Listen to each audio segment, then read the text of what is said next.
కాబట్టి ఈ విధంగా ఈ గురు పరంపర, శృంగేరిపీఠ గురు పరంపరలో 36వ అధిపతులు మా గురువరేణ్యులు జగద్గురు శ్రీ శ్రీ భారతీతీర్థ మహాస్వామి వారు ప్రస్తుతం ఈ పీఠం యొక్క అధిపతులుగా ఉంటూ మనల్ని అనుగ్రహిస్తూ ఉన్నారు.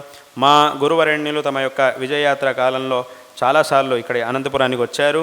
విశేషంగా ఇక్కడ ఈ శంకరమఠం, ఈ ప్రాంతంలో ఒక శంకరమఠం అనేది ఉండాలి, దీని ద్వారా విశేషంగా ధర్మ ప్రచారం జరగాలి, భక్తులందరికీ కూడా ఒక ధార్మికమైనటువంటి శ్రద్ధా కేంద్రంగా, ఒక శక్తి కేంద్రంగా, మన యొక్క ధర్మం యొక్క శక్తి కేంద్రంగా శంకరమఠం అనేది ఉండాలి, అక్కడ అమ్మవారి యొక్క శంకర భగవత్పాదాచార్యుల వారి యొక్క సన్నిధానం ఉండాలి అనేటటువంటి ఉద్దేశంతో మా గురువరేణ్యులు తమ అమృతహస్తాలతో శారదామ్మ వారిని, శంకరాచార్యుల వారిని ప్రతిష్ఠించారు.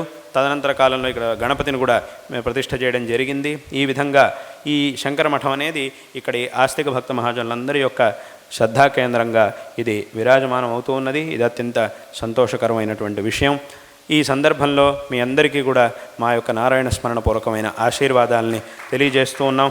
ఇంతకుముందు 2018వ సంవత్సరంలో మేము ఇక్కడికి వచ్చినప్పుడు, మా యొక్క యాత్రా కాలంలో ఇక్కడికి వచ్చినప్పుడు ఇక్కడ విశేషంగా గణపతి ప్రతిష్ఠ చేయడం అనేది అప్పుడు జరిగింది.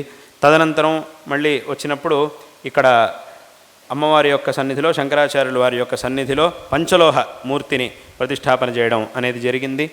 ఈ విధంగా ఇప్పుడు మళ్ళీ ఈ యాత్రా కాలంలో ఇక్కడ నుంచి వెళుతూ, ఈ మార్గం నుంచి వెళుతూ ఇక్కడికి రావాలి అని సంకల్పం చేశాం. తదనుసారంగా ఇవాళ రోజున ఇక్కడికి వచ్చాం. ఇక్కడి నుంచి మళ్ళీ తర్వాత యాత్రని రేపటి రోజున ఇక్కడి నుంచి మళ్ళీ యాత్రను కొనసాగించబోతూ ఉన్నాం.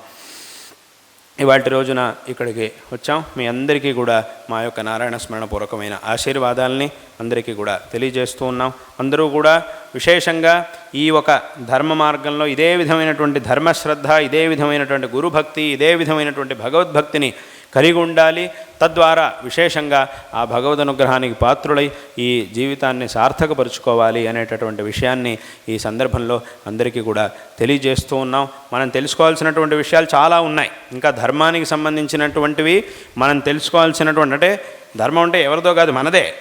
మన ధర్మానికి సంబంధించినటువంటివి మనం తెలుసుకోవాల్సినటువంటి విషయాలు ఇంకా చాలా ఉన్నాయి, ఎన్నో ఉన్నాయి.